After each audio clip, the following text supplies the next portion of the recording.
بسم اللہ الرحمن الرحیم۔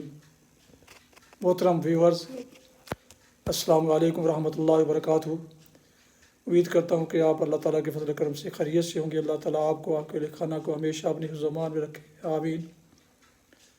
راہ ہدایت و نجات کے سلسلے کا ولاگ درس قرآن کا آغاز کرتا ہوں۔ مدرس ہوں گے جناب قاری حافظ مولانا محمد اقبال صاحب، خطیب جامعہ مسجد نگینہ، محلہ انصاریہ شہوپورہ۔ راہ قرآنی اور روحانی سلسلے کا یہ ولاگ جو سلسلہ باعث خیر، باعث برکت اور باعث ثواب ہے، روزانہ کی بنیاد پر میں اپنے یوٹیوب چینل بشیر رشیدی سے پیش کرتا ہوں، اللہ تعالیٰ کی رضا کے لیے اور عوام الناس کی آگہی کے لیے۔ اللہ تعالیٰ ہمیں اس پر عمل، اس کو سمجھنے اور عمل کرنے کی توفیق عطا فرمائے، آمین۔ اور اللہ تعالیٰ میری یہ کاوش قبول فرمائے، آمین۔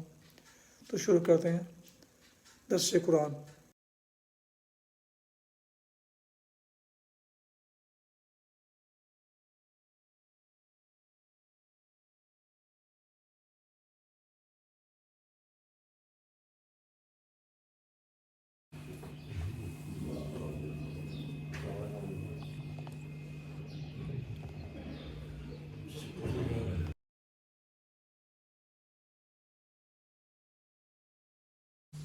الحمد لله وكفى والصلاة والسلام على من لا نبي بعد أما بعد فأعوذ بالله من الشيطان الرجيم بسم الله الرحمن الرحيم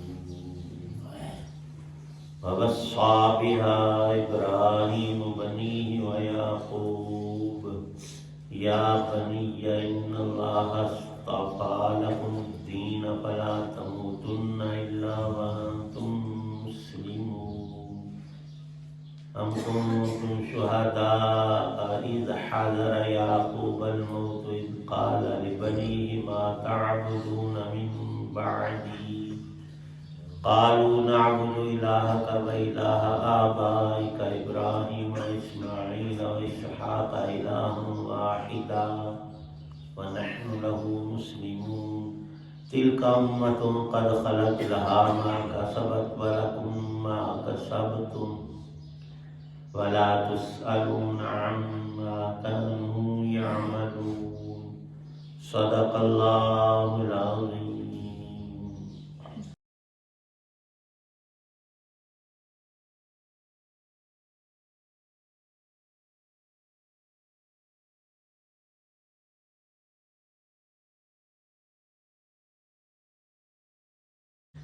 اور اسی بات کی ابراہیم نے اپنے بیٹوں کو وصیت کی، اور یعقوب نے بھی اپنے بیٹوں کو کہ اے میرے بیٹو، اللہ نے یہ دین تمہارے لیے منتخب فرما لیا ہے، لہذا تمہیں موت بھی آئے تو اس حالت میں آئے کہ تم مسلم ہو۔ کیا اس وقت تم خود موجود تھے جب یعقوب کی موت کا وقت آیا تھا، جب انہوں نے اپنے بیٹوں سے کہا تھا کہ تم میرے بعد کس کی عبادت کرو گے؟ ان سب نے کہا تھا کہ ہم اسی ایک خدا کی عبادت کریں گے جو آپ کا معبود ہے اور آپ کے باپ دادوں ابراہیم، اسماعیل اور اسحاق کا معبود ہے، اور ہم صرف اسی کے فرما بردار ہیں۔ وہ ایک امت تھی جو گزر گئی، جو کچھ انہوں نے کمایا وہ ان کا ہے، اور جو کچھ تم نے کمایا وہ تمہارا ہے، اور تم سے یہ نہیں پوچھا جائے گا کہ وہ کیا عمل کرتے تھے۔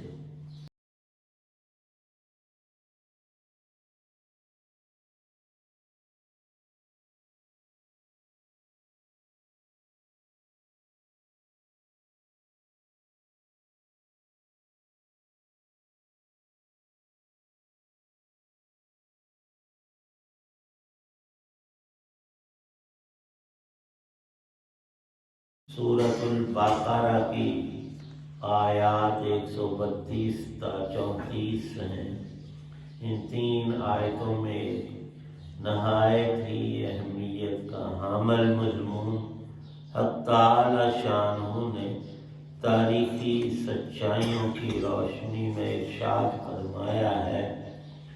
حضرت انبیاء علیہ السلام صرف اپنی ذات کے لیے نہیں بلکہ اپنی آل اولاد، گھر والوں اور پوری امت کے لیے ہمیشہ فکر مند، ایمان اور اسلام کے لیے رہنے والی ہستیاں ہیں، اور یہ تفکر رسول پاک صلی اللہ تعالی علیہ وسلم کے چہرہ اقدس سے ہر وقت نمایاں رہتا تھا۔ جو بھی آپ کو بغور دیکھتا، زیارت سے مشرف ہوتا تو ایک گہری سوچ نظر آتی تھی اسے کہ یہ کسی تفکر اور تدبر میں لگے ہوئے ہیں۔ سیدنا ابراہیم علیہ السلام نے دنیا سے رحلت کرنے سے پہلے اور ان کے پوتے یعقوب نبی علیہ السلام نے جب ان کے اوپر بڑھاپا بہت زیادہ ہو گیا اور موت کا وقت قریب آیا تو سب اپنے بیٹوں اور بیٹوں کے بیٹوں اور خاندان اور پوری اولاد کو جمع کیا۔ اور عام طور پر اس وقت انسان وصیت کے نام سے کچھ کہتا ہے۔ وصیت کا مطلب یہ ہوتا ہے کہ میری یہ بات پوری زندگی کی سب باتوں سے زیادہ اہم ہے، اور میرا یہ تجربہ اور عقل اور علم ایسی چیز ہے جو میں تمہیں آخری طور پر عطا کر کے جانا چاہتا ہوں۔ دنیا میں دل دماغ لگے ہوئے انسانوں کی سوچ اور ان کا رخ اور ہوتا ہے۔ وہ اپنی کوئی اہم جائیداد، کاروبار اور جس میں اس نے اپنی زندگی گزاری ہے ان امور کے بارے میں وصیت کرتا ہے کہ میری یہ وصیت ہے، میرے بعد میں ایسا کر لینا، تم نقصانات سے بچ جاؤ گے اور تمہاری زندگی آسان رہے گی۔ یہ وصیت ہوتی ہے۔ حضرت انبیاء علیہ السلام کے مد نظر یہ جہان تو در حقیقت کچھ بھی نہیں، چند سانسوں کا نام ہے جو لمحہ بلمحہ گزر کر ختم ہو جائیں گی، لیکن ایک وہ زندگی ہے جو ختم ہونے کی نہیں ہے۔ تو ابراہیم علیہ السلام نے اپنے بیٹوں کو، اور پھر ان کے بعد جب زمانہ آیا یعقوب علیہ السلام کا، تو انہوں نے اپنے بیٹوں کو، اور صرف بیٹے ہی نہیں تھے، مستورات ان مردوں کے تحت میں وہ بھی آتی ہیں، کیونکہ عرب میں مردوں ہی کا ذکر ہے۔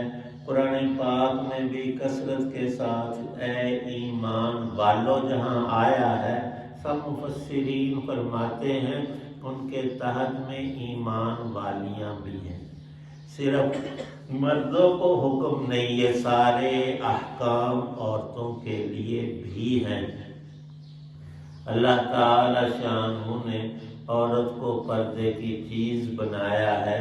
عجیب نکتہ لکھا ہے کہ حضرت آدم علیہ السلام کو اس زمین کی مختلف اقسام کی مٹیوں سے جمع کر کے اس میں سفید مٹی بھی تھی، سرخ بھی تھی، ریتلی بھی تھی، چکنی بھی تھی، کالی بھی تھی، ہر طرح کی، کیونکہ انسانوں کے مزاج میں اختلاف رکھنا مقصود تھا۔ اس کو اللہ نے فرشتوں کو فرمایا گوندو، پھر ایک پتلا بناؤ، پھر اس میں وَنَفَخْتُ فِيهِ مِن رُّوحِي، اللہ فرماتے ہیں میں نے اس میں جان ڈالی، وہ زندہ ہو گیا۔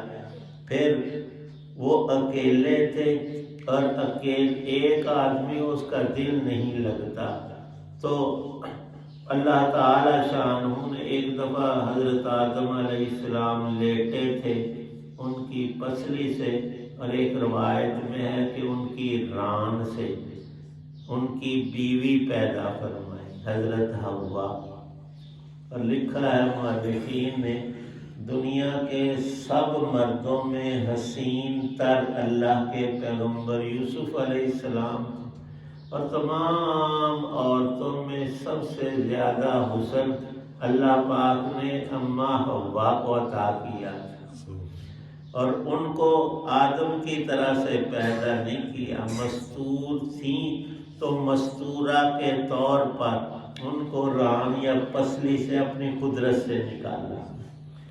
اللہ تعالی شان و ارشاد فرماتے ہیں، یعقوب علیہ السلام نے بڑا عجیب سوال کیا اپنے بیٹوں سے اور اولاد سے کہ میں جب فوت ہو جاؤں گا تو تم کس دین پر رہو گے، کس پر چلو گے؟ انہوں نے کہا جو ہمارے باپ دادوں کا، حضرت ابراہیم علیہ السلام اور ان کے بیٹے اسماعیل علیہ السلام، اور اسماعیل کے بھائی دوسرے بیٹے حضرت ابراہیم علیہ السلام کے اسحاق علیہ السلام، اور پوتے ہمارے باپ تم ہو یعقوب، تم بھی اللہ کے نبی ہو، جو ہمارے بڑوں کا دین تھا سچا دین، دین اسلام، اسی پر ہم رہیں گے۔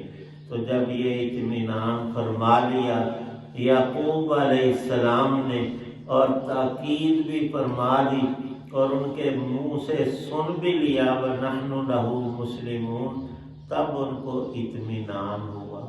کوئی شک نہیں تھا کہ یہ کوئی نیا دین گھڑ لیں گے، لیکن اہم چیز کی تاکید کی جاتی۔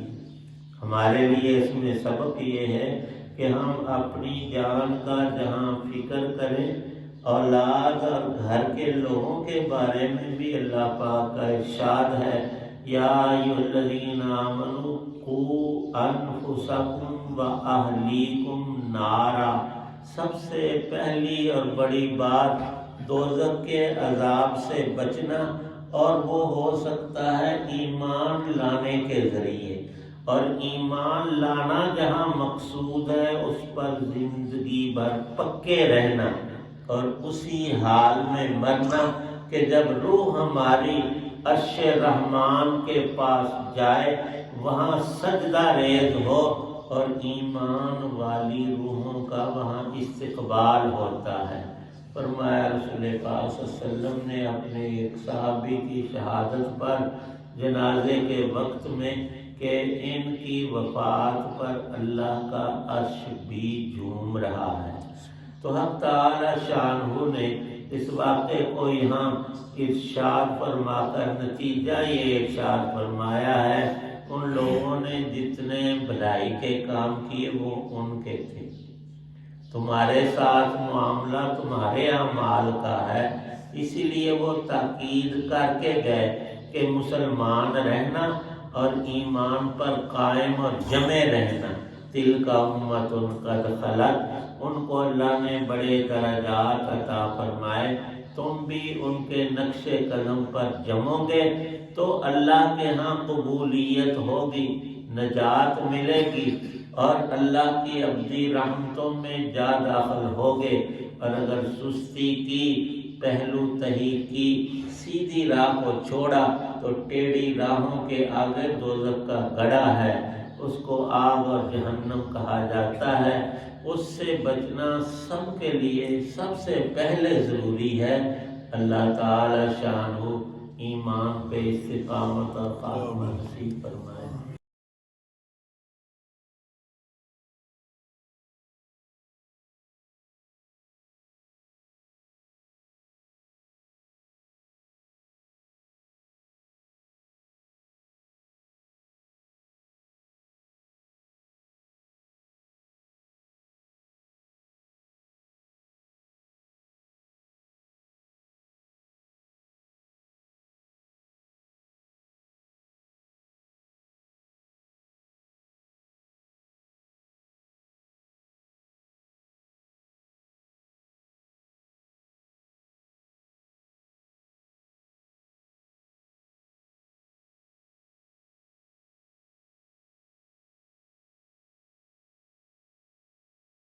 الحمدللہ رب العالمین والصلاة والسلام علی رسوله النبی الکریم ربنا ظلمنا انفسنا وإن لم تغفر لنا وترحمنا لنكونن من الخاسرین اللہم حبب الینا الایمان زینه فی قلوبنا وکرہ الینا الکفر والفسوق والعصیان واجعلنا من الراشدین صلی اللہ تعالی علی خیر خلقہ محمد وعلى آله وصحابه وأهل بيته أجمعين آمين برحمتك يا رب.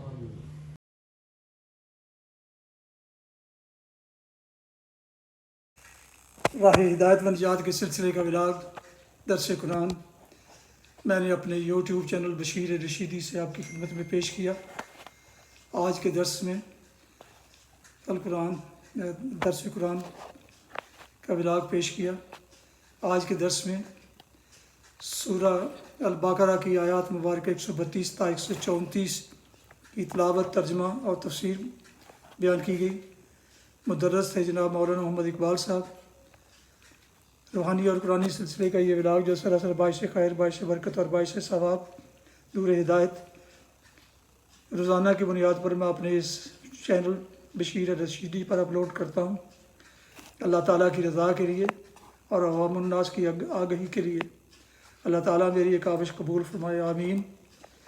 آپ سے گزارش ہے کہ اگر آپ نئے ہیں اور آپ نے ابھی تک اس چینل کو سبسکرائب نہیں کیا تو ضرور سبسکرائب کیجیے اور دوستوں سے بھی شیئر کر کے، لائک کر کے بیل آئیکن کو بھی پریس کر دیجیے گا، تاکہ آنے والے ایسے روحانی اور قرآنی نوٹیفیکیشنز نہ صرف آپ بلکہ دوستوں تک بھی باقاعدہ اور بروقت پہنچتے رہیں، اور وہ بھی اس کار خیر میں اس کا اجر پا سکیں۔ اللہ تعالیٰ آپ کو بھی دوہرا اجر عطا فرمائے گا انشاءاللہ۔ اپنا بہت خیال رکھیے گا، اپنی دعاؤں میں پاک وطن، والدین، آباء و اجداد، اعزاء اقارب کے علاوہ اس ناچیز کو بھی ان میں شامل فرمائیں تو انتہائی شکر گزار ہوں گا۔ اللہ تعالیٰ آپ کو، آپ کے اہل خانہ کو، بچوں کو ہمیشہ خوش رکھے، شاد باز رکھے، آباد رکھے، آمین۔ السلام علیکم ورحمۃ اللہ وبرکاتہ۔ پاکستان زندہ باد۔ اللہ حافظ۔